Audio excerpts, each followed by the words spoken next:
Hi, it's Robert Belley back here again. The next exercises we're going to go through are for your abs. Right now it's like May here in Marshfield, so the beaches such as Wrexham and Fieldstone and Brant Rock get populated. This town triples in size, basically. So I'm going to show you some exercises you can do for your abs that will give you that amazing beach ab body. Now, in the latest issue of Maximum Fitness magazine, which I'm actually a fitness advisory board member for, you can actually check my name on page 8 of every issue. We're going to go over the obliques and serratus exercises, just 3 of them actually, that are in the magazine themselves. As you can see in this issue, they're really focusing to show the muscle striations. You can see how the muscles actually run at an angle. That means the obliques are good for twisting and turning in everyday use. Now the other muscles, they run straight up and down, vertical. Basically, those are your rectus abdominis, what they're called. Popular belief used to hold that they're up straight vertical because it was meant to actually crunch between. But we're starting to find out recently, as of this past year, even a few years back, through gentlemen like Dr. Stuart McGill, that the rectus are pretty much a stabilizer more than they're actually supposed to be trained for crunching. Plus, if you do too many crunches, it gives you bad form, and it can pretty much lead to postural distortions in your upper spine. Like kyphosis, where the spine kind of bows out and comes back in.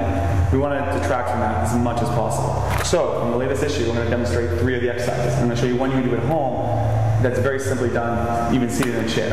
So I'm going to put this issue down. Now, these are challenging exercises, so they're really meant if you're really fit to be accomplished.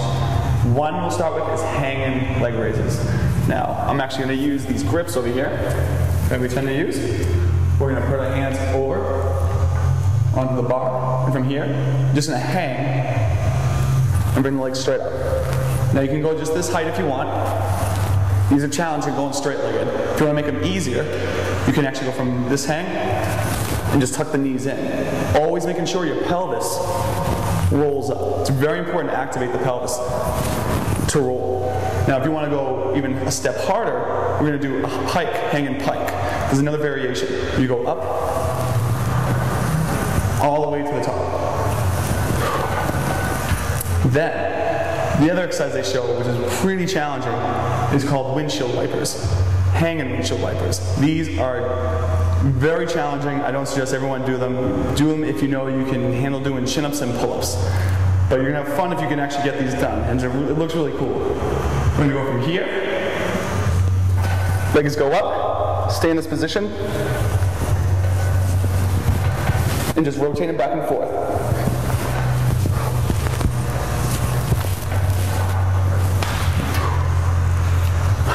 As you can see, that takes some breath out of me. Very challenging, but you will train your obliques like you've never trained them before. Your abs will be screaming for days,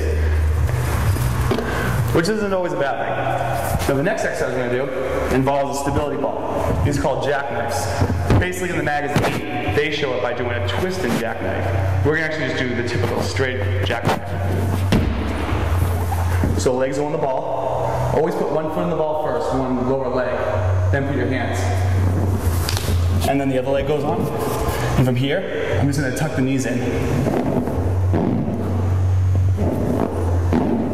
If you want to do the magazine style, you can actually do a twist, where they twist in and back, and twist in and back. Dismount the same way you got on. One leg, hands on the floor, and off. Otherwise, you might get hurt. And then next, I'll show you the seated version. For the seated version, all you simply have to do is sit down like so, and from here, hands go behind you, onto the chair or bench, wherever you're holding on to, and just leave the legs out extended, and bring them in, and straight back out. You always want to breathe out, while bring the knees closer to the chest, and breathe in as they go down.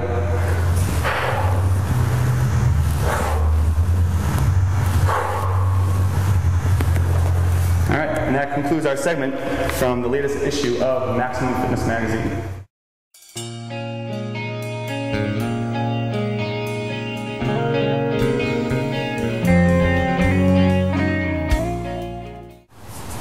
Something else you might not know for a quick tip when you go to the grocery store is there are these bins located, about 3 or 4 per grocery store, conveniently located One near the dairy, usually one near your produce, also another one usually near your bread or your bakery.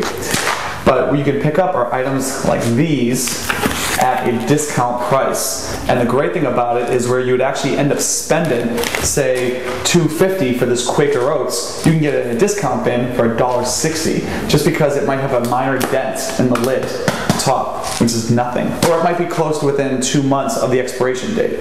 For this one, it says best before May 19th of 2010.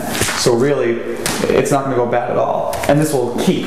And for what you can save on money, it's worth shopping the bargain bins. I know people don't like dented cans because they want their produce and stuff to look pretty, but it really doesn't matter because once it goes in, it's coming back up, what you don't use. And on the other side, for produce and the fruits and vegetables, you can actually get 3 green peppers here for $1.29, sometimes even 99 cents.